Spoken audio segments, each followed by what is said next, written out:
তো আজকে আমাদের গাঁড়ফাটা আইপিএল ম্যাচ কিছুক্ষণের মধ্যে শুরু হতে চলেছে 2024-এর। তো আজকে আমাদের বাঁ দিকে আছে চেন্নাই সুপার কিং ফিশার আর ডান দিকে আছে মুম্বাই ইন্ডিয়ান্স। এই যে এত সুন্দর পিচটা দেখছো, এটা কাল পর্যন্ত ভালো ছিল না। আজ সকালে মাঠ থেকে গু পরিষ্কার করা হয়েছে। তোমরা এই যে চকচকে কাপটা দেখছো, যে এবার আইপিএল ফাইনাল জিতবে তাকে এই কাপটাই দেওয়া হবে। আর এইদিকে চেন্নাই টিম মাঠে নামার জন্য প্রস্তুত হচ্ছে। ধোনি মনে হচ্ছে গায়কোটকে কিছু বোঝাচ্ছে। আর এদিকে মুম্বাই টিম রেডি হচ্ছে, রোহিত শর্মা ব্যাট প্র্যাকটিস করছে। এটা কি হলো? পান্ডে রোহিত শর্মাকে মারলো কেন?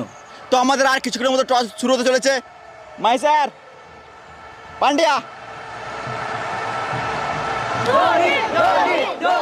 এখন আসছে চেন্নাই থেকে মিস্টার কুল ধোনি, আর মুম্বাই থেকে আসছে হার্দিক পান্ডে। তো দেখি টচে কি হয়। তো চলো আমরা আবার ফিরে আসছি টচের পর। আজকে খুশির দিনে আমাদের আগমনে হলো